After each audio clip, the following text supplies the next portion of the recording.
Todos, señoras y señores, good morning, ladies and gentlemen. I hope you enjoyed the first session. That was very interesting. First of all, if you are so many around the main table, is because the great session is going to come up just in a second. I would like, first of all, to introduce myself.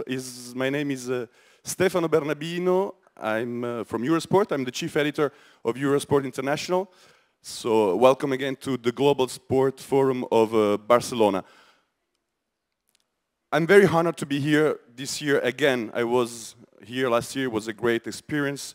And I'm very honored to moderate the coming up session. I see there are many people coming in. Come in people.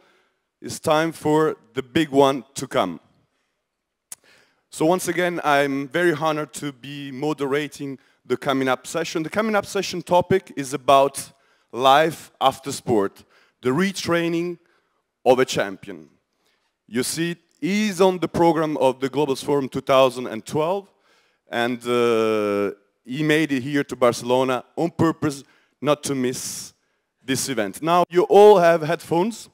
Puedo hablar un poquito de español, pero if I have an advice for you, and if you don't speak or understand any French, I would suggest you wear the headphones.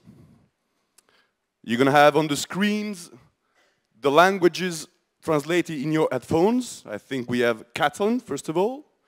We have Castellano. We have English. But you won't need any French.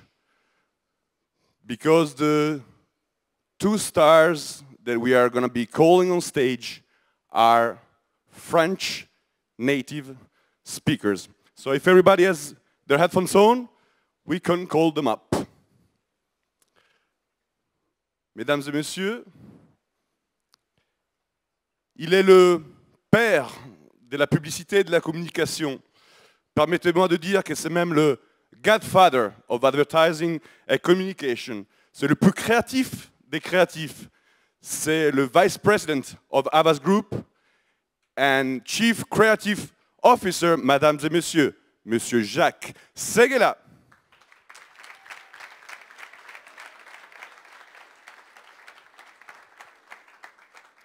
Bonjour Jacques, c'est un honneur.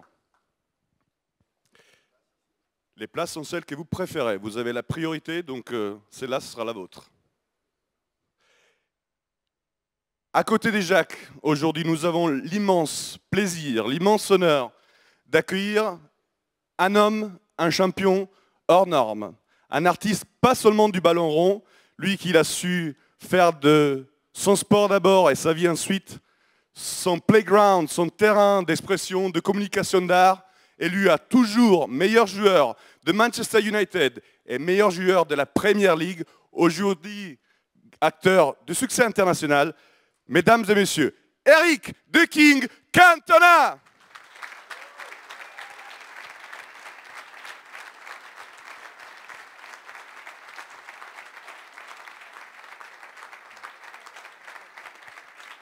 Bonjour Eric, un plaisir. Je vous demande de prendre place, de vous asseoir. C'est un grand moment. Je suis à la fois très honoré et très ému. Tout de suite, Eric, en vous appelant The King, ça vous colle à bien la peau, ce nickname, ce surnom. Ça vous plaît toujours autant? Vous avez oublié Forever. Forever King. Oui, ça va, ouais. On est toujours king de quelque chose, en tous les cas. Jacques, le publicitaire, on n'aurait pas pu trouver mieux surnom que The King, Forever King. C'est extraordinaire, finalement. Et c'est le surnom donné par les supporters. Ça lui correspond bien, finalement. Oui, je me souviens que quand il est arrivé dans son équipe, la Leeds, il parlait très mal anglais, comme moi. Il a dit « I love you, I don't know why, but I love you ». Et c'est comme ça qu'on devient un roi. On devient un roi quand, à un moment donné, le cœur passe avant tout le reste. Parce que les rois ne sont pas toujours des rois de cœur. Lui, c'est un roi de cœur. Eh bien, aujourd'hui, nous sommes ici tous ensemble. Les photographes sont en train de devenir fous. Hein. J'ai essayé de me mettre un peu plus à côté de vous. Aujourd'hui, nous sommes là pour décortiquer le processus de la reconversion d'un champion. Et en parlant et en matière de reconversion, on aurait pu difficilement trouver mieux, d'autant intéressant, d'aussi varié et d'aussi perpétuel aussi. Donc sans transition, retour en image sur un parcours exceptionnel d'un champion et d'un homme hors norme. Vidéo. I'm not a man, I'm Cantona. Avec le son. Ça, c'est quelques images de sa brillantissime carrière avec le Manchester United. Il a réussi en 5 saisons à gagner 4 titres de Premier League 2 FA Cup et à redonner le titre de champion d'Angleterre au bout de 26 ans que le Manchester United n'avait pas gagné. Non, mais c'était bien les images. En plus, je faisais le commentaire, non, parce que normalement, il y avait du son en English, mais j'étais en train de faire le commentaire. Si on peut relancer la vidéo de la rétrospective de la carrière prestigieuse et du parcours exceptionnel d'Eric Cantona. Ce qui est bien avec Eric, c'est que c'est toujours insolite, différent, inattendu. Donc évidemment, ça ne marche pas. Ah, bah voilà. Parce que tout le monde est ému, voilà. Tout le monde, même au niveau de la régie, ça va arriver. Vous aurez vos autographes par la suite. Pour l'instant, la vidéo, s'il vous plaît.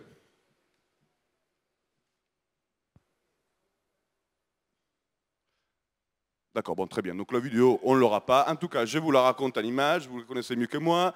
Vos buts, vos premières reconversions, après cette saison fracassante, cette carrière fracassante avec Manchester United, à 30 ans, vous arrêtez votre carrière. Et la première reconversion, ce fut le beach soccer, un sport dans lequel vous prenez en main cette équipe de France, vous êtes capitaine et coach, premier titre de champion du monde lors de la première Coupe du Monde en 2005 à Rio de Janeiro, sur la plage de Copacabana. Et à partir de là, une série d'autres reconversions dans la publicité, dans le cinéma, jusqu'à cette dernière reconversion, c'est l'actualité récente, Director of Soccer of the New York Cosmos. We are back. Non, en fait, quand j'ai arrêté en 97, oui, j'ai commencé un sport qui était tout nouveau, qui était le beach soccer, mais en même temps, j'avais déjà fait de la publicité et j'avais déjà fait du cinéma, puisque j'ai tourné le Bonheur dans le Pré pendant que j'avais eu une suspension de 9 mois. Donc en parallèle, je continuais aussi le cinéma, mais parce que j'ai toujours grandi dans le sport, j'ai besoin de sport, bien sûr. Donc jouer, être impliqué dans un nouveau sport, participer à la promotion d'un nouveau sport, je trouvais ça plutôt créatif comme truc, hein. Donc, ouais, et aujourd'hui, c'est un sport qui a une vingtaine d'années et qui est aujourd'hui avec la FIFA. Donc je suis assez fier, quoi. Enfin, je n'étais pas seul, hein, parce qu'il y a des gens qui ont énormément travaillé dans ce sport, les promoteurs dans chaque pays et la Beach Soccer Worldwide, qui ont fait un énorme boulot. Après, nous, sur le terrain, on a fait ce qu'on a pu, on a essayé de promouvoir le sport du mieux qu'on a pu, quoi. Et qui va peut-être entrer dans les Jeux Olympiques l'an prochain, qui serait la consécration du beach soccer. Jacques, vous n'êtes pas un spécialiste de football, mais vous êtes un grand passionné, un professionnel de l'image, de l'esthétique, de la beauté, des beaux gestes, comme Eric il était en tant que joueur. Quelles sont les valeurs que vous appréciez le plus en tant que Eric Cantona footballeur? Il n'aime pas qu'on le traite de star. Alors, puis le star, le mot est démodé. Alors, je ne sais pas, il faut parler de héros des temps modernes, de personnages. Bon, enfin, c'est une star, qu'il le veuille ou pas. Et les stars naissent d'un geste. Marilyn est née lorsque, dans ses temps de réflexion, dans son film, sa robe s'est soulevée sur une bouche de métro. Et puis, Steve McQueen est né lorsqu'avec sa moto, il a sauté dans la grande évasion par-dessus des fils de fer barbelés. Et Gainsbourg est né le jour où il a brûlé un billet de 500 € à la télévision, de 500 francs c'était à l'époque, à la télévision. Mais ces gestes ne sont pas des gestes par hasard, ce sont des gestes de destin qui viennent un peu naturellement comme ça et qui vont tracer finalement le caractère, l'âme de celui qui a commis ces gestes. Ce sont des gestes qui ont un sens, parce que cette robe qui soulevait, c'était la séduction de la femme enfant, de la femme qui était Marilyn, le fait de franchir les fils de fer barbelés, c'était le rebelle de Steve McQueen. Et puis le billet brûlé pour Gainsbourg, c'était le provocateur. Et je crois qu'Éric est les trois à la fois. Il est la séduction. On se demande comment avec une gueule pareille il arrive à séduire. Enfin, il arrive. Et il n'a pas cessé de séduire, justement à cause de ça. Il est le rebelle, c'est ce que je préfère en lui, hein, parce qu'il a eu tous les honneurs, il a eu toutes les chances, etc. Il reste rebelle jusqu'au bout, et même encore, il est rebelle dans sa façon d'être, de s'habiller, de choisir son destin. Et il est provocateur, parce que c'est le fils de pub qui me passionne en lui. Il sait trouver chaque fois le mot, l'expression qui va faire tilt et qui touche. Donc, ça ne pouvait pas être autre chose qu'un de ces héros du temps moderne qui a marqué son sport et qui surtout marque l'après-sport. C'est tellement difficile pour un sportif de réussir l'après-sport. Et il est allé même encore plus loin. Il a réussi le sport, l'après-sport et l'amour. On en parlera enfin. Pour moi, c'est le destin accompli. Eric, vous reconnaissez en tant que rebelle, comme Jacques vient de dire? Ça vous plaît cette appellation qu'on peut se faire de vous? Provocateur, rebelle, vous reconnaissez là-dedans? Ça vous fait en prendre une. Non, pas du tout. Non, en tous les cas, moi, je ne me proclamerai jamais ni rebelle, ni artiste, ni... C'est aux autres à nous donner un titre, quoi. Voilà. Ça ne te déplaît pas, quand même. Ah, je préfère qu'on me dise que je suis rebelle plutôt que je... Que petit bourgeois. Que petit bourgeois. Pas l'entière. Oui. Mais... Non, j'ai toujours beaucoup de mal à les gens quand des gens disent je suis un artiste, c'est juste différent. On a différents moyens de s'exprimer. Finalement, on n'exprime que ce que nous sommes tout le temps, quoi. Et ensuite, est-ce qu'on le fait de façon artistique? Est-ce qu'on le fait de façon particulière? Est-ce qu'on a des choses à dire qui peuvent susciter le débat ou interroger? Voilà, c'est ça qui... En tout cas, ma démarche est là-dedans. Après, le titre qu'on donne... ou qu'on me donne, ouais, je suis plutôt fier de ça, bien sûr, évidemment. Ouais. C'est Woody Allen qui a donné la plus belle définition de Cantona. Il a dit être là où il faut quand il ne faut pas, et là où il ne faut pas quand il faut. Et toute sa carrière a été ça. Il est au sommet de la gloire à 30 ans, et il dit merde au football, il va ailleurs, tout en lui disant merde et merci à la fois. Il va dans le cinéma et il choisit pour commencer un film populaire. Il va dans la publicité et il illumine la publicité de son caractère. Il fait du théâtre et il choisit Ubu, qui est l'auteur le plus difficile à jouer. Donc, on a l'impression que les rebelles sont des gens qui, chaque fois, mettent leur destin en danger. Et c'est pour ça que nous, on a du mal à les comprendre. Nous qui sommes justement des gens trop réglés, trop assujettis aux règles de la société. Lui, il sait briser les codes. Et on a tellement besoin d'exemples comme ça, qui nous montrent que la vie n'est pas une autoroute, que la vie, c'est de prendre des sentiers de traverse. Toute sa vie, il a pris des sentiers de traverse.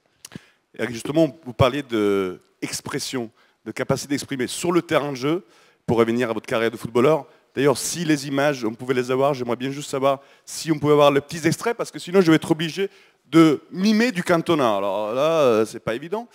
Mais vous étiez toujours l'amoureux du beau geste, l'amoureux de gestes esthétiques, avec le football en tant que façon d'exprimer quelque chose.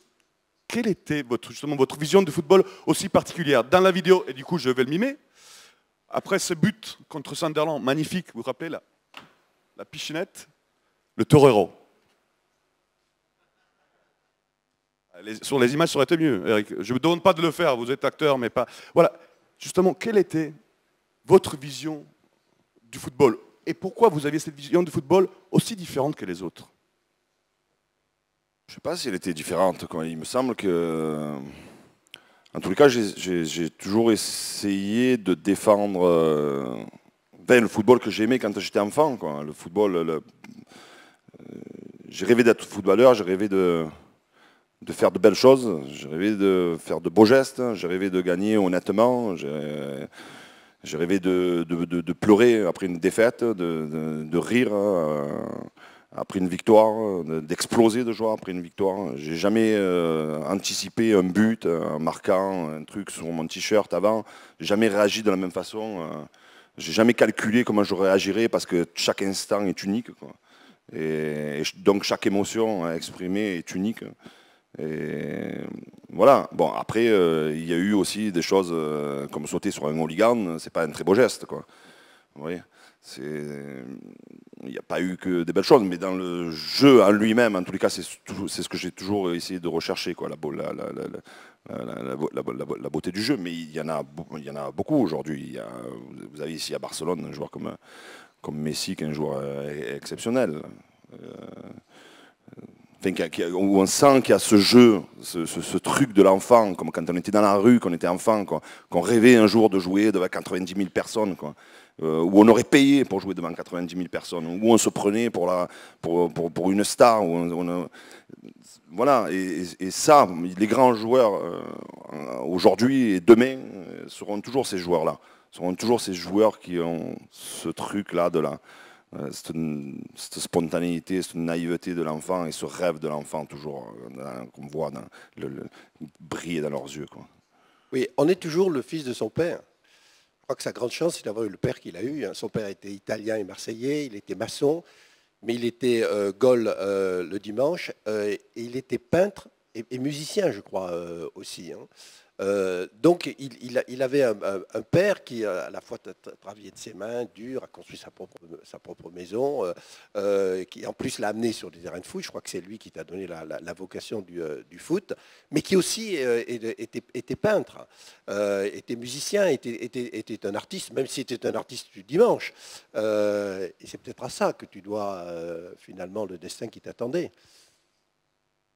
Oui, on a grandi avec mes frères en fait, on a eu une enfance de rêve, quoi. Parce qu'on a grandi dans un milieu où on vivait presque en communauté, quoi. Où on a appris. Par exemple, mon grand-père était maçon, et mes deux grands-pères étaient maçons, d'ailleurs. Et mes grands-parents maternels étaient de Martorell, ici, à côté. Et voilà. Et donc ils nous ont appris un peu ce sens de l'observation et des valeurs et des choses simples, quoi, et de s'extasier de choses finalement très simples, des petites choses de la vie, de manger entre nous, de rire entre nous, de chanter,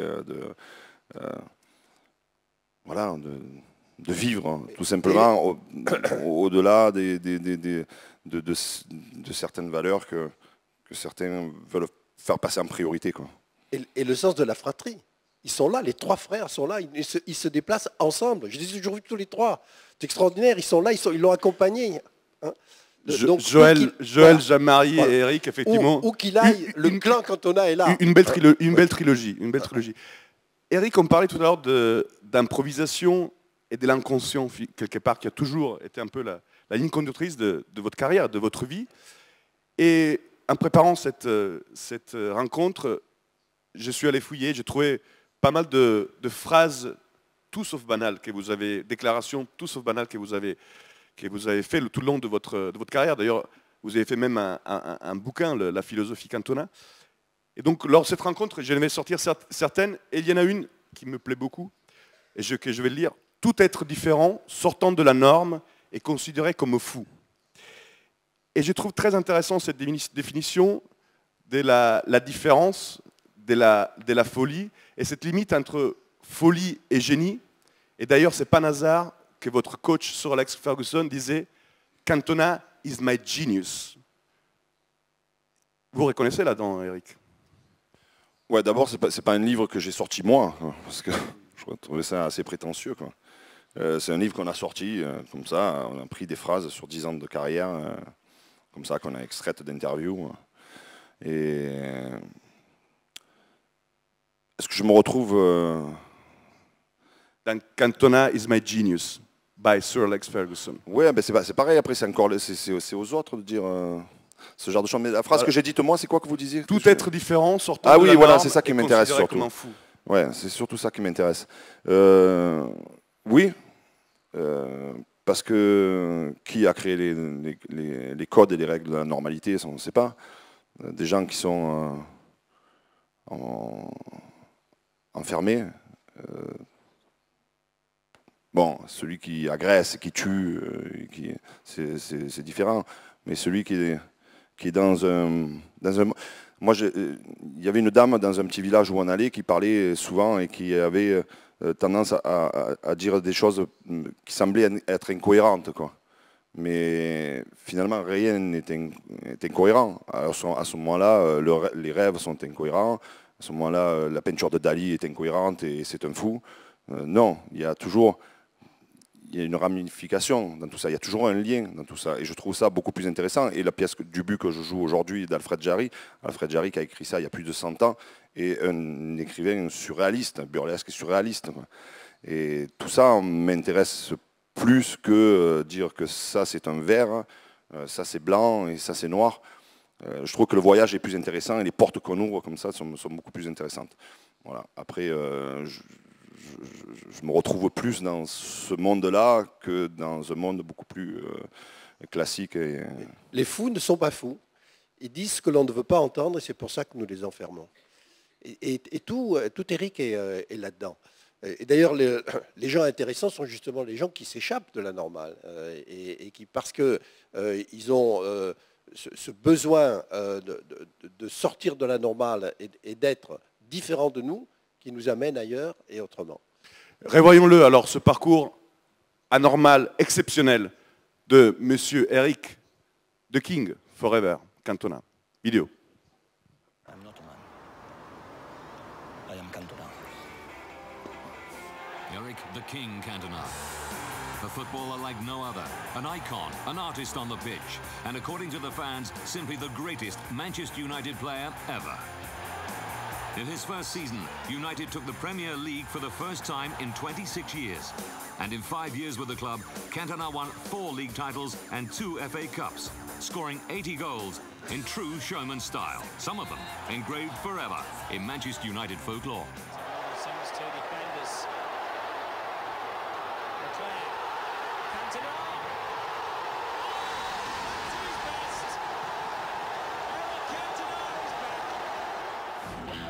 Cantona. Cantona quit his career in 1997 at the age of 30, but he soon re-emerged in beach football, and in 2005 was the manager and captain of the French team that won the inaugural Beach Soccer World Cup in Brazil.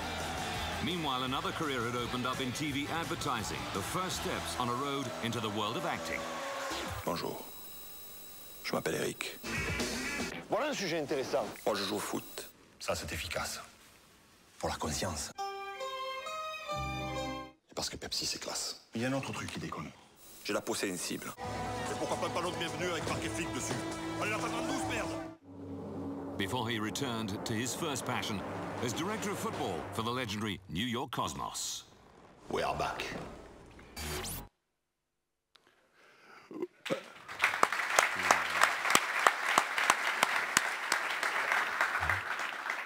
Voilà. J'observais très attentivement Eric.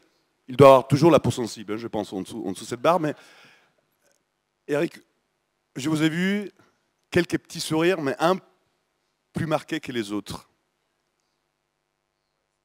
Justement, je voulais voir si l'inconscient... C'est sur la pub Big, parce que c'était la première.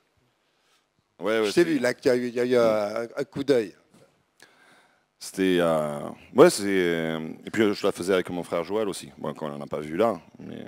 On la verra ensuite, Eh bien, tout à l'heure, on parlait des phrases cultes, ou des phrases qui sont devenues cultes par la suite. Mais avant de passer par cela, posez la question à Eric. Je ne veux pas lui poser la question quels ont été ses meilleurs souvenirs, ses meilleures images en tant que footballeur. Il le fait très bien dans son excellent film Looking for Eric, dans une scène et une séquence extrêmement touchante. Extra. Sweetest moment ever. It wasn't a goal. It's got to be a goal, Eric. Come on, last minute, FA Cup final against Liverpool. Beckham takes a corner. The goalie runs out, he punches it away. It hits your chest, hits the floor, on its way up, bang! You smack it right in the net.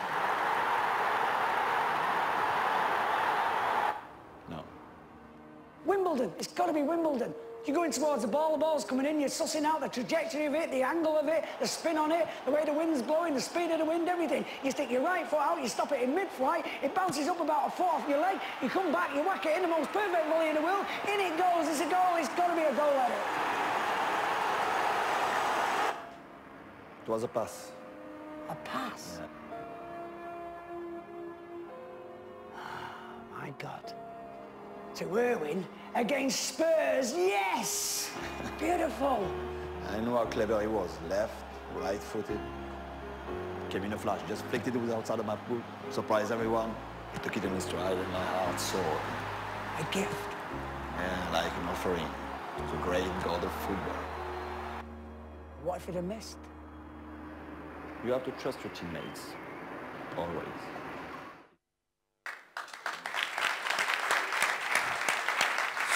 C'est juste extraordinaire, je trouve cette séquence très touchante. Jacques, un buteur, un striker comme Eric, et son meilleur souvenir, c'est une passe. Le team spirit, la confiance dans ses coéquipiers, ça c'est des valeurs extraordinaires. Oui, mais je crois que c'est dû à cette fratrie, à cette éducation qu'il a reçue, au fait qu'il refuse justement qu'on le traite de star, qui cherche l'humilité partout, qui cherche le partage.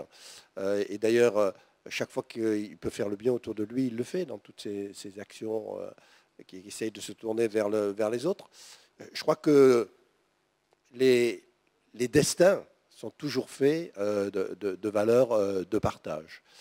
Et puis, il avait la race, il l'a toujours. Mais on passe, je trouve que dans le sport, on voit très souvent de la vulgarité, alors que si on regarde bien chaque geste, il y a une race folle. Et le jour où il a pris son col, et il a redressé le col comme ça, il a regardé comme un torero, comme tu disais tout à l'heure, la foule autour de lui, il a donné les lettres de noblesse au foot. Moi, je ne peux plus voir un match sans me dire, mais où est le col de Cantona? Et un jour, on lui a dit, mais pourquoi tu fais ça? Il dit, je ne sais pas, il pleuvait. Non, il ne pleuvait pas. C'était en lui. On ne fait pas ça parce qu'il pleut. C'est sorti de lui. Parce que tout est instinctif aussi chez lui. C'est pas appris. C'est pour ça que c'est fort. C'est pour ça que c'est vrai. En fait, il est authentique. Voilà. Il faudrait que nos présidents de la République soient comme lui. Eric, cette séquence, je trouve qu'elle vous résume très bien, elle est très touchante, et finalement, il y a une très forte noblesse des valeurs que vous exprimez par cette phrase « It was a pass ». Oui, parce que d'abord, c'est un grand film de Ken Loach qui a aussi s'est servi un peu de Paul Laverty qui a écrit le scénario. On s'est vu puisque c'était une idée originale de mes frères et moi. On tournait autour de ça, mais après ils sont vraiment accaparé le truc et écrit leurs propres histoires. Donc en fait, je dis les mots de Paul Laverty, mais tous ces dialogues sont nés de différentes rencontres qu'il a faites. Et ça, c'est un truc que je lui ai dit pendant un jour où on s'est rencontrés. Je ne savais pas que ça allait apparaître un jour dans le scénario, quoi. Mais après, c'est mis en valeur aussi par le génie de Ken Loach, qui est un homme exceptionnel, d'une humilité incroyable. Et non, je trouve que c'est... Pourquoi la passe? Parce que c'est un peu comme... C'est un peu comme le cadeau, quoi. Le cadeau qu'on reçoit ou le cadeau qu'on offre, quoi. C'est un plaisir aussi d'offrir. Et quelquefois, c'est encore plus fort comme émotion que recevoir un cadeau. Offrir quelque chose à quelqu'un, essayer de trouver le cadeau qui va lui faire plaisir, avoir pensé avant qui il est, comment il est, est-ce que ça va lui faire plaisir. Et on attend sa réaction, parce que sa réaction va nous procurer du plaisir. Finalement, c'est égoïste, tout ça, quoi. Voilà, donc là-dedans, et quand au beach, après j'étais entraîneur je dis faire une passe, quoi, c'est fais la passe que tu aimerais recevoir. Offre ce que tu aimerais recevoir. On ne fait pas une passe comme ça, non, on fait une passe, on essaie de la donner dans les conditions parfaites. Et cette passe est belle, je trouve, parce que l'effet que je donne, enfin, c'est pas pour parler de moi, hein, mais l'effet que je donne aux balles, pour dire, essayer de faire la belle passe, il est sur le côté gauche, et l'effet que je donne à la balle en l'appliquant comme ça, donne un effet rétro comme ça, l'effet fait aller la balle vers le but. C'est-à-dire que même s'il ne la touche pas, elle va vers le but. Un peu quand on joue au billard. Quoi. Vous voyez, selon où on tape la boule, il y a des effets différents. Quoi. Donc, voilà. Et je trouve que et c'est pour ça que pour moi, le football a toujours été un art. Et j'ai toujours essayé de défendre ça comme ça. Le football est un art, est un moyen de s'expression, de s'exprimer, mais de façon artistique. Quoi. Oui, je crois que ce qui a aussi fait le personnage Cantona, c'est que bon, le foot se joue avec les pieds, et ce sont les pieds qui marquent les buts, mais il se joue aussi avec la tête, avec le visage, avec le faciès. Parce que la télévision, c'est ça. C'est le carré qui nous regarde. C'est que quand un homme politique parle à la télévision, le dit ne compte que pour 15%. La gestuelle, le faciès compte pour 85%. C'est terrible même de se dire ça. Eh bien, sa légende, il l'a créée sur les terrains de foot, évidemment en marquant des buts, mais après avoir marqué des buts, par la posture qu'il a, même quand on le regarde, là, dès qu'il dit quelque chose d'important, il bombe le torse naturellement. C'est pas exprès, c'est pas voulu, c'est pas un acteur, c'est un homme qui se met en avant, qui se donne, qui s'offre. Et c'est parce qu'il s'offre à son public, comme il s'offrait sur les terrains, comme il s'offre aujourd'hui au cinéma, encore plus au théâtre, et même dans la pub. Pourquoi ces pubs sont fortes? Parce qu'elles sont vraies, parce que c'est lui, parce qu'il met ses tripes chaque fois dans ce qu'il fait. En 30 secondes, il met ses tripes. C'est ça qui fait finalement un héros des temps modernes, même si ça l'agace qu'on lui dise ça. En parlant de posture, on va vite passer à la publicité. Et une phrase, une déclaration pas banale, il y en a une qui est vraiment devenue culte. C'est une conférence de presse. Souvent, les conférences de presse des footballeurs c'est la plus belle de toutes, celle-là. Sont assez vides des significations. Je rappelle le contexte et après, on aura le plaisir de voir cette très courte conférence de presse. C'était 1995, après 9 mois de suspension pour un coup de pied à un supporter qui lui avait proclamé des insultes xénophobes. Eric prend 9 mois de suspension. Tous les médias sont là pour l'entendre et il est juste phénoménal. Extrait. When the seagulls follow the trawler, it's because they think sardines will be thrown into the sea. Thank you very much.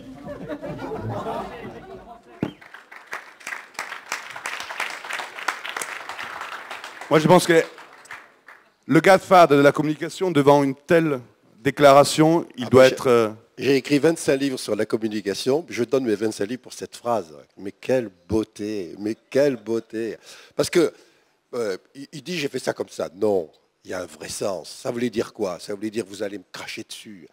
Parce que là, on vous jette des sardines, hein, vous êtes là comme des rapaces, hein, et vous venez me voir parce que vous voulez que je m'excuse, vous voulez m'assombrir, etc. Mais moi, je resterai la mouette, je resterai le goéland, c'est tout ça. Alors, c'est peut-être inconscient, je ne sais pas, tu vas nous dire, est-ce que c'était... Tu ne prépares pas les choses, mais quand même, quand tu l'as dit, tu as senti que tu disais ça. Pas possible autrement. À vous. Il ne veut plus le micro quand il doit avouer. Oui, donc en fait, ouais, c'était à la sortie du tribunal. Ouais. Il y avait beaucoup de journalistes et je n'ai jamais trop parlé aux journalistes. Et là, j'avais encore moins envie de leur parler. Et l'avocat du club m'a dit ce serait bien que tu dises quelque chose, quoi, quand même. Alors je lui ai dit bon, d'accord, je vais dire quelque chose. Okay. Et en fait, j'ai essayé de trouver une phrase qui n'avait aucun sens. Et dire quelque chose, oui, je vais dire quelque chose. Alors je mets les mots les uns derrière les autres comme une écriture automatique. Et puis je leur dis ça et puis je pars. Donc ils voulaient que je dise quelque chose, j'ai dit quelque chose. Et je suis parti. Et finalement, ces mots, puisque pour revenir à ce qu'on disait tout à l'heure, où quelquefois on a l'impression que les choses sont incohérentes, et finalement, en tous les cas, certaines personnes l'ont analysé comme ça. Donc c'est sorti comme ça, naturellement, de façon automatique, et finalement, on peut y trouver un sens, quoi. Oui, il y a plus qu'un sens, parce que quand les mouettes suivent le chalutier, c'est qu'elles pensent qu'il va jeter des sardines dans la mer. Les mouettes, les médias, les sardines à la mer, la matière pour les médias, c'est extraordinaire. Mais finalement, on s'aperçoit, Jacques et Eric, que vous êtes deux grands créatifs, vous avez cette capacité extraordinaire, et finalement deux inspirations différentes. L'improvisation, l'inconscient d'Eric, et la communication maîtrisée, guidée du publicitaire Jacques. Vous êtes d'accord? Tu te trompes complètement. Ah, bah voilà, par bonheur, je suis plus Eric que ce que tu crois. Moi, je suis comme lui. C'est que quand un annonceur me convoque et me fait un brief, il croit que je prends des notes. Moi, je fais sa campagne. En 30 secondes, j'ai déjà le slogan. Il est bon ou il est mauvais. Ça tombe à plat ou ça tombe pas à plat. Mais c'est instinctif, ça sort de moi. Je ne comprends pas aujourd'hui qu'on mette 6 mois pour faire des campagnes alors qu'il faut 6 minutes. Tout de suite, il faut cracher ce que l'on a au fond de l'être. Je crois que la vraie création, c'est l'instinct. La vraie création, c'est l'intuition. C'est pour ça que je pense que des êtres comme lui sont des êtres à quotient émotionnel et pas à quotient intellectuel. On a crevé en France de ces écoles, l'ENA et autres, qui ont cru que l'intellectualisme, la réflexion, la maîtrise menait le monde. Non, c'est l'instinct, c'est la générosité, c'est la sensualité, c'est tout ce qu'il est qui doit mener le monde aujourd'hui. Et d'ailleurs, le 21e siècle qui s'avance, qui s'invente, va être à la Cantona et pas à l'ENARC, à la Valéry Giscard d'Estaing ou à tout ce que l'on a produit en France comme intelligence suprême. La vraie intelligence, c'est celle du cœur, c'est celle des tripes. Et la vraie création, c'est celle du cœur, c'est celle des tripes. C'est pour ça que je l'aime.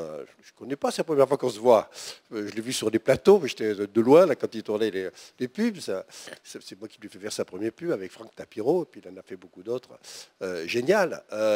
Mais j'ai toujours senti ça, je me suis toujours senti proche de lui. Tout à l'heure, quand il est arrivé, je lui ai dit, tu ne peux pas savoir le bonheur que j'ai de passer cette heure avec toi.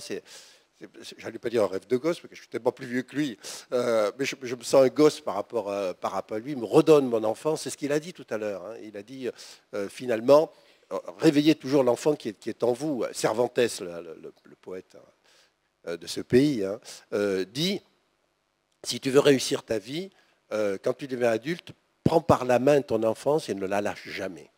Mais lui, il ne l'a jamais lâché. Et finalement, justement, un homme avec autant de charisme, autant de personnalité, le monde de la pub lui tend les bras. C'est à partir de 1995 une très longue carrière avec énormément de advertisements.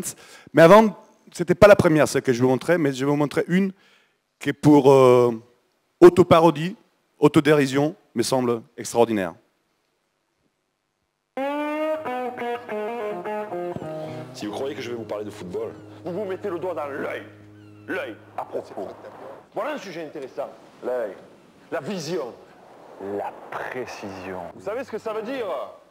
Sharp en français. Ça veut dire précis, pointu, affûté. Avec mon viewcam, je filme les mouettes. Avec mon organiseur, précis, pointu, je prends rendez-vous avec mes amis les mouettes. J'ai même leur numéro de téléphone. On ne sait jamais. Mais venez, chez moi. Des sardines. J'en ai plein le placard. Les sardines au fond du filet, la préparation physique des sardines. Non mais vous croyez quand même pas que je vais regarder les sardines sur une petite lucarne? Là aussi j'ai du précis, pointu, affûté. À propos des mouettes, j'ai ramassé sur le chemin cette petite plume. Je vais en faire une œuvre d'art avec mon photocopieur, Sharp. Cette plume, je vais la faxer. Je compose un numéro au hasard et je l'envoie au bout du monde. Parce que mon art, il est à tout le monde. Précis, pointu, sharp.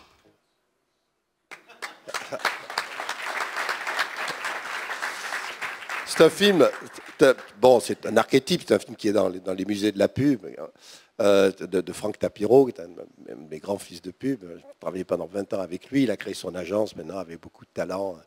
Mais il n'y a que Cantona qui peut faire ce film. Vous pouvez appeler les plus grands acteurs du monde, puis ça ne marchera pas.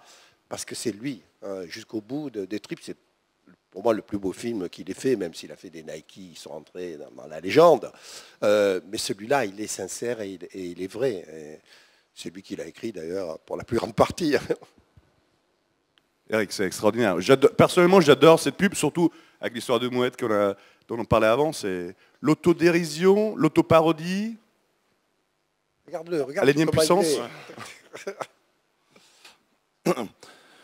Non, après, le truc, c'est que les gens peuvent, certains, pas tout le monde heureusement, quoi, mais une minorité de gens qui peuvent se dire qu'on fait les choses finalement, ben, tu vois, après on utilise ça comme si on calculait, on balançait quelque chose et derrière, avec l'ambition que derrière on en fasse quelque chose, quoi. Non, je crois que ce qui marche surtout, c'est quand ça sort spontanément et qu'ensuite des génies de la pub comme Jacques Séguéla ou Franck Tapero sont capables de se servir comme ça de moments, de capter des moments et d'en faire une pub géniale et qui servent aussi à une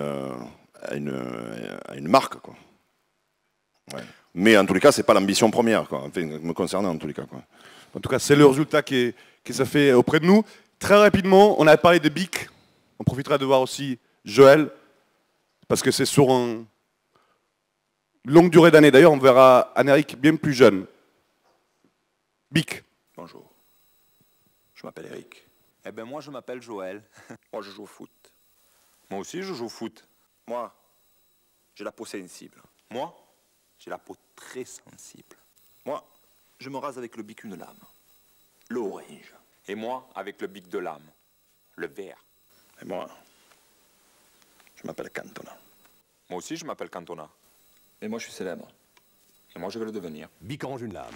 Et maintenant, Bic vert deux lames. L'un est célèbre, l'autre le deviendra. On va pas se battre entre frères. Je m'appelle Eric. Moi, je m'appelle Cantona. J'ai la peau sensible. C'est la planète qui est sensible. Je me rase avec le bic une lame. Et moi, avec le bic, 3 lames. En plus, maintenant, Bic me les recycle. Et moi, je suis célèbre. Et moi, je suis responsable. Les rasoirs Bic deviennent enfin recyclables. On va pas se battre entre Eric. Ça, c'est très drôle parce que le deuxième film a été fait 15 ans après le premier film. C'est un peu la suite, toujours par Franck Tapero. Alors, le premier, c'est le premier film. Il n'a pas le génie de la mouette. Mais il y a déjà quand même le caractère d'Eric. Et ça a été un succès commercial extraordinaire. Jamais Bic n'a autant vendu de Bic que grâce à Eric. On enchaîne parce qu'on a du cinéma, du théâtre, plein de choses encore à parler. Mais le au revoir de Nike, je veux bien le revoir. Oh là là.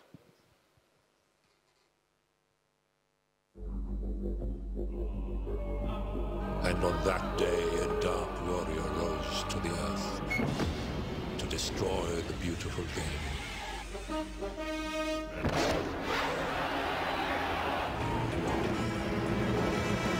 Maybe they're friendly.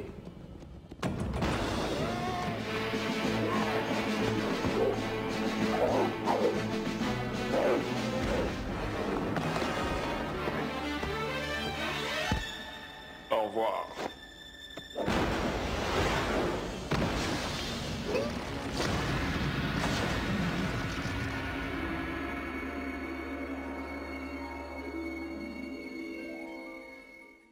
Ça, c'est tout l'art de la publicité américaine.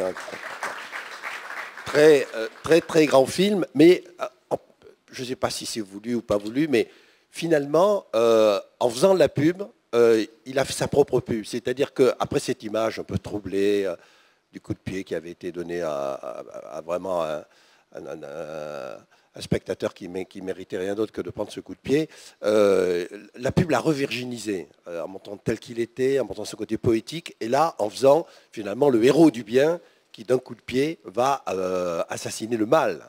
Donc, son image actuelle, elle a été finalement forgée par la publicité en partie, et puis après, évidemment, par le théâtre et par le cinéma.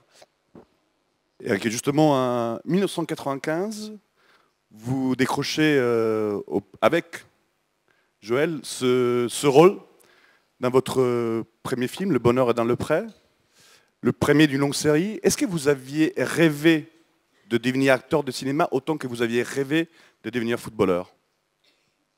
Non, je rêvais d'être footballeur parce que j'ai commencé comme ça et parce que c'est voilà quand j'étais gamin. Mais pour moi, en fait, je rêvais de trouver un moyen d'expression. Voilà. Alors après, il vaut mieux commencer par le football que commencer par le cinéma et finir par le football, quoi. Je préfère le prendre dans cet ordre, quoi. Mais ouais, c'est... Je crois qu'il y a une continuité parce que l'art qu'il a mis dans le football, il va le mettre dans le théâtre et dans le cinéma.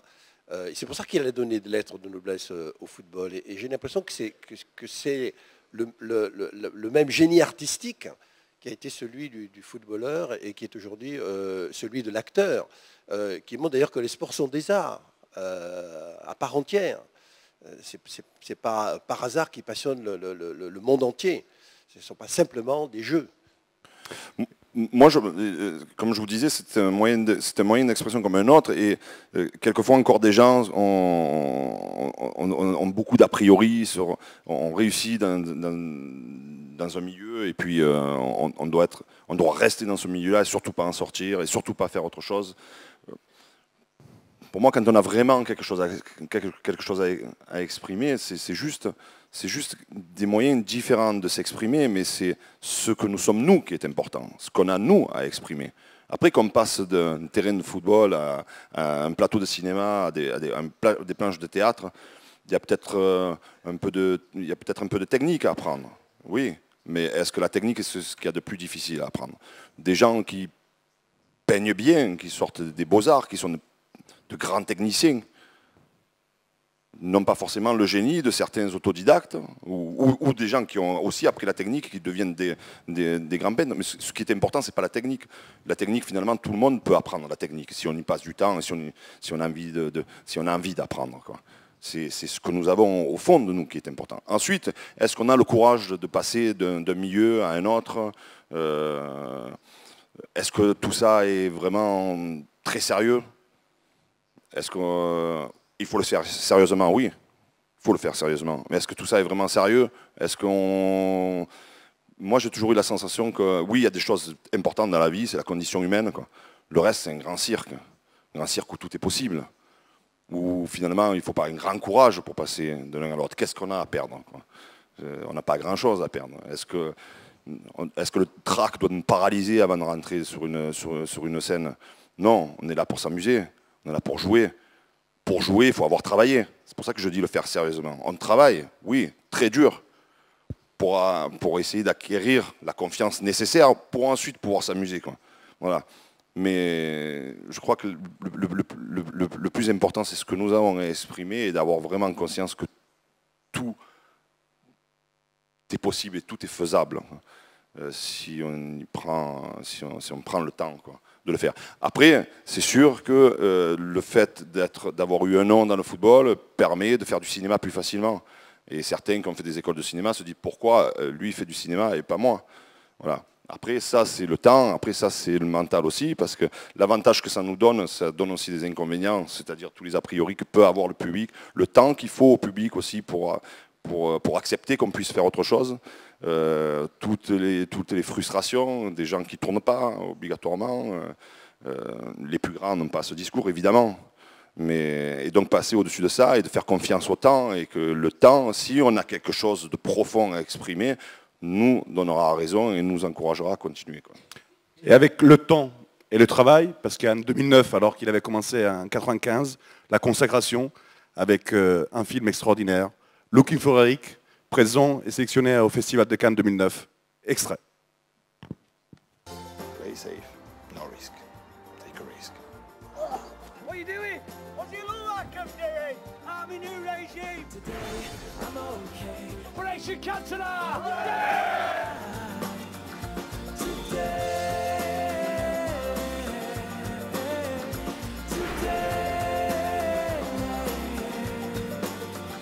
Sometimes we forget that you're just a man. I'm not a man. I am Cantona.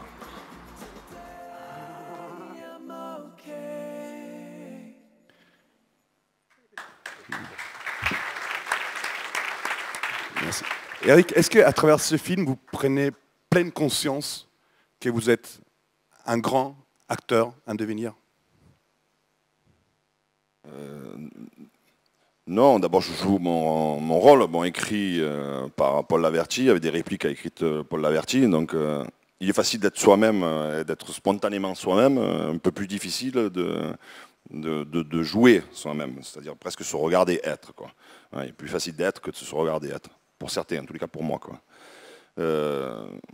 Mais ça a été un moment important pour moi, oui. Ça a été un moment important parce que d'abord c'est un grand film, parce que ça a été la rencontre avec Ken Loach, et que Ken Loach, qui est quand même un réalisateur, qui est un immense réalisateur, mais presque, oui, et socialement très engagé, très reconnu, ça donne une crédibilité, quoi. C'est-à-dire que c'est comme dans un restaurant, quoi. On vous met devant la vitrine, quoi, et le monde attire le monde, vous voyez. Voilà. Moi, quand je rentre dans un restaurant, ça me fait, quand on me demande où vous voulez vous mettre quand il n'y a personne, quoi, et qu'on me dit vous vous mettez devant la fenêtre, je dis non, vous n'avez pas une place au fond, quoi. Ou alors tu me fais un prix, quoi. Parce que si je suis là pour que les autres rentrent et qu'en plus je me fais payer l'addition, quoi. Non, ça marche pas, quoi. Mais je crois que rien n'est plus difficile que d'être naturel, être soi-même, quand on joue son propre rôle avec les mots d'un autre. C'est très perturbant, parce que tu joues Eric, mais ce n'est pas toi qui a écrit les textes. Donc je pense que c'est très difficile d'avoir gardé ce naturel que tu as, alors que les mots sont les mots du scénariste. Et ça c'est extrêmement rare. Je crois que la performance du film est déjà là. Garder ce naturel avec les mots d'ailleurs. Et dans une certaine continuité, c'est l'année 2010, une autre, l'énième étape importante dans la carrière de The King Cantona.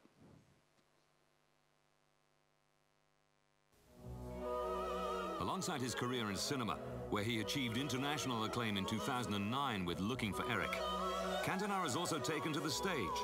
He made his first appearance in 2010 in Face au Paradis, a French play directed by his wife, Rachida Brakni. And currently, he's performing in a new play, Ubu Enchaîné. C'est la démesure, quoi. C'est bestial, quoi. Je vais mordre les gens s'ils ont l'audace de s'introduire. Leur marcher sur les pieds. The play by Alfred Jarry and directed by Dan Jammett has toured around France and will be on stage in Paris from March the 16th to April the 14th.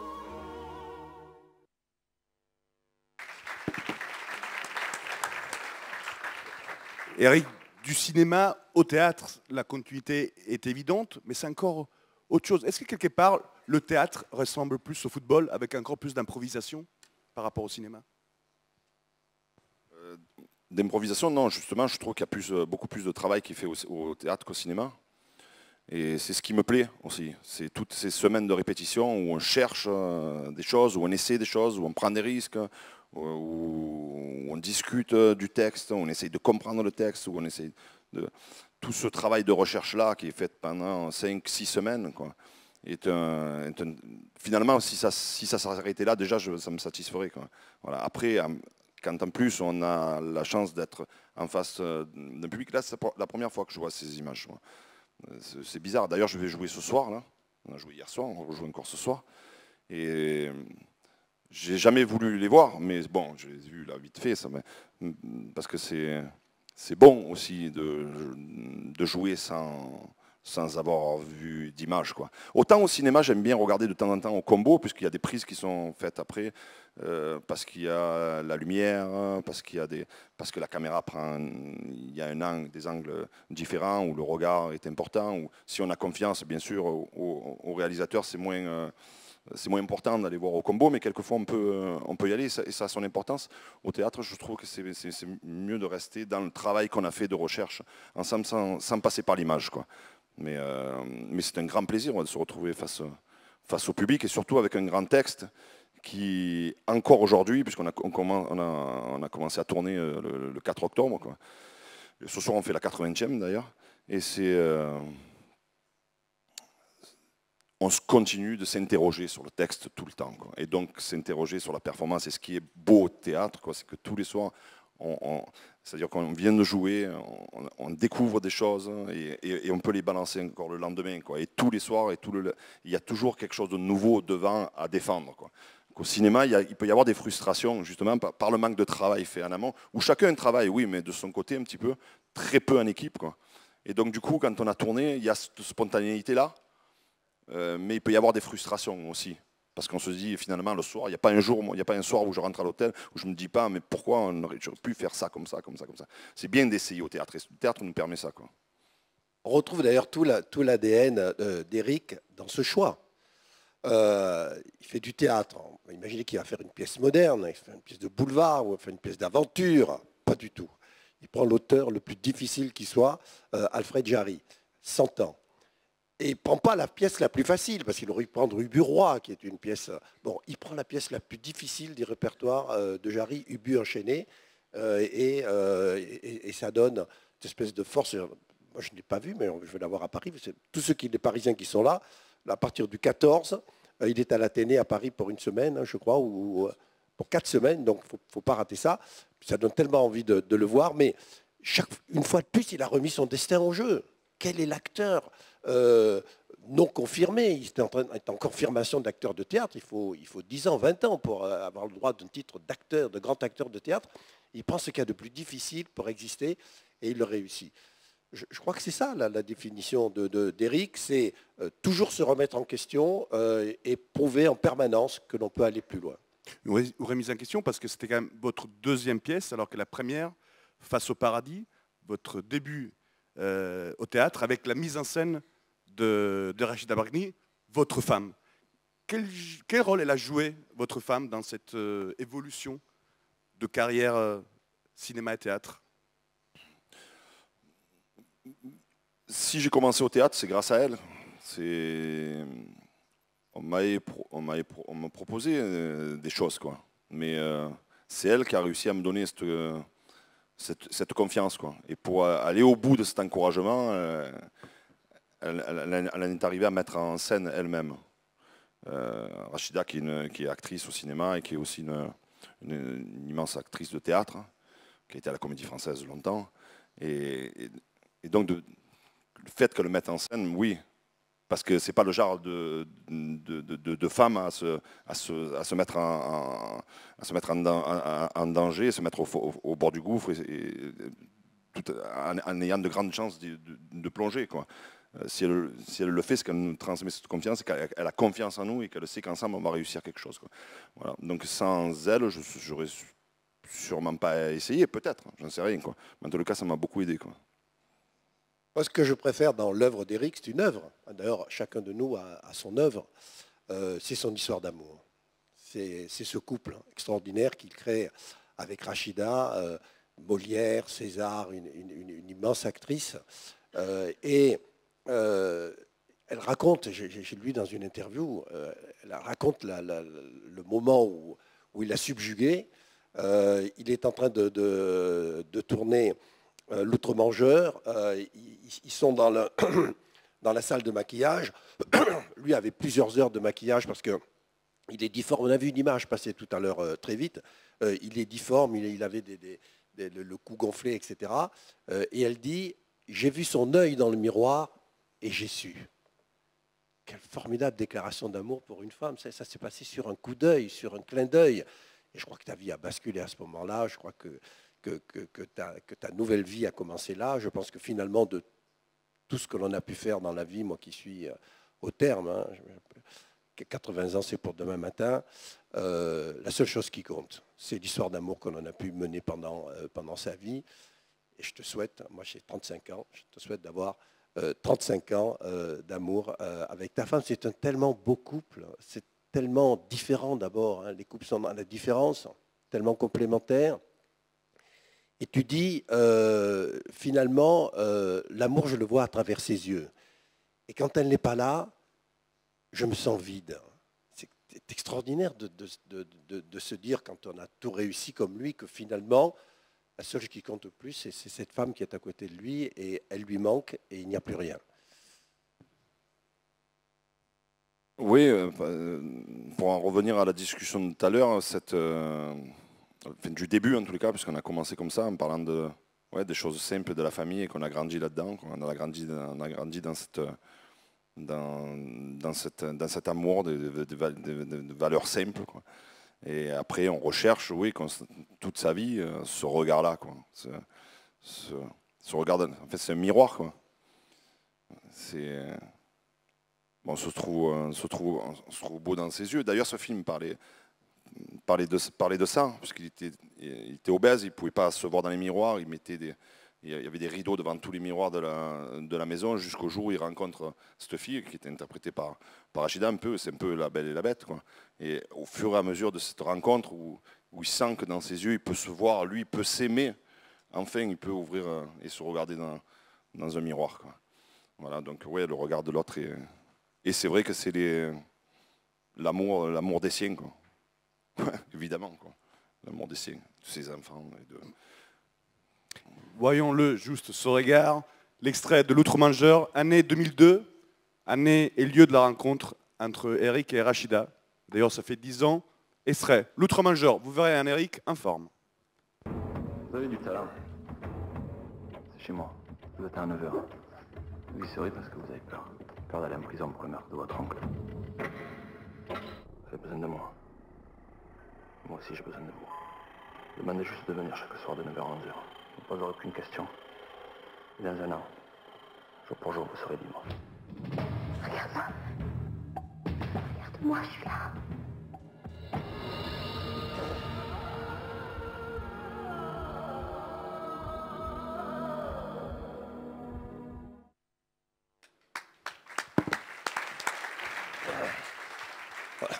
Voilà, pour moi, Eric, tu es le king of love. Merci. C'est le plus beau des kings, je trouve. Eh bien, on aimerait poursuivre pendant longtemps parce que la conversation est extrêmement intéressante, mais dans les oreillettes que j'ai pas, on n'arrête pas de me dire « t'as dépassé le temps, t'as dépassé le temps, t'as dépassé le temps ». Donc avant de conclure, le thème de ce forum, c'est « What's next ?» On a vu beaucoup de rêves qui sont devenus réalité. Quel est le prochain rêve d'Eric Cantona?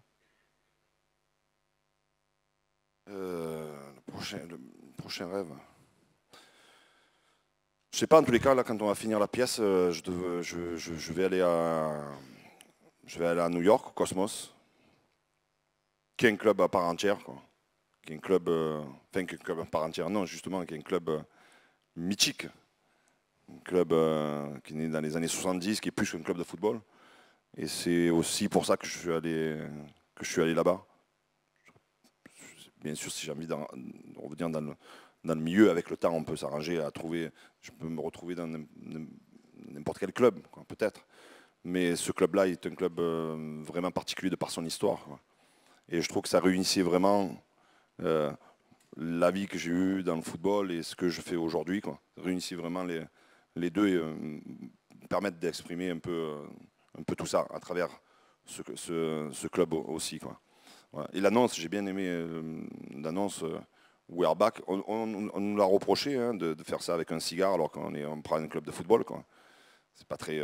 mais bon, on trouvait ça bien et puis finalement c'est bien comme ça, quoi. Et donc ce club dans un pays où le football est en train de naître, est en train de progresser, où moi je suis allé, j'ai vu des jeunes joueurs de 9 ans qui sont des petits génies, quoi. Donc avec tous les coachs qu'il faut et ce qui commence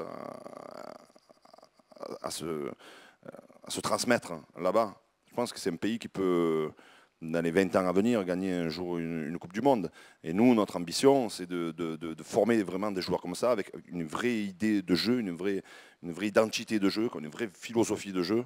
Former des jeunes joueurs comme ça. Bien sûr, au départ, il faudra en acheter d'autres, quoi. Mais vraiment travailler chez les plus jeunes pour qu'un jour ils arrivent dans l'équipe première, il y a un peu ce qui se passe à Barcelone, sans défendre obligatoirement le même jeu, quoi.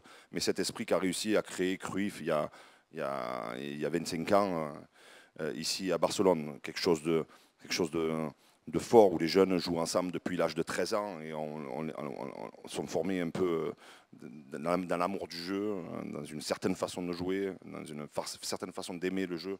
Pourquoi on joue au football? La gagne aussi, bien sûr. Et donc il y a du travail.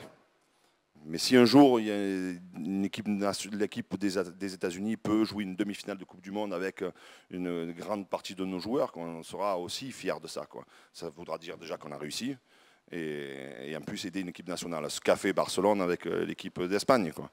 Je pense que l'équipe de Catalogne aurait gagné la Coupe du Monde aussi. Traduction para los españoles. Eh bien, pour ceux qui avaient des doutes, si la passion et l'amour pour le football de la part d'Eric Cantona, eh bien, il est toujours là, fort, intact. Mesdames et messieurs, c'était un énorme plaisir de vous avoir tous les deux ici. J'aimerais bien continuer pendant des heures. Mesdames et messieurs, Jacques Segla et Eric The King Cantona.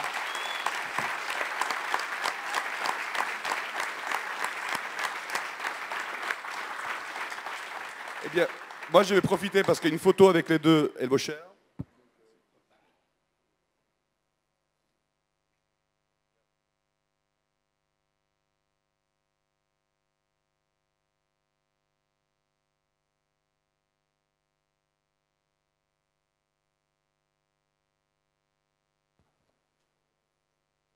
Merci, merci.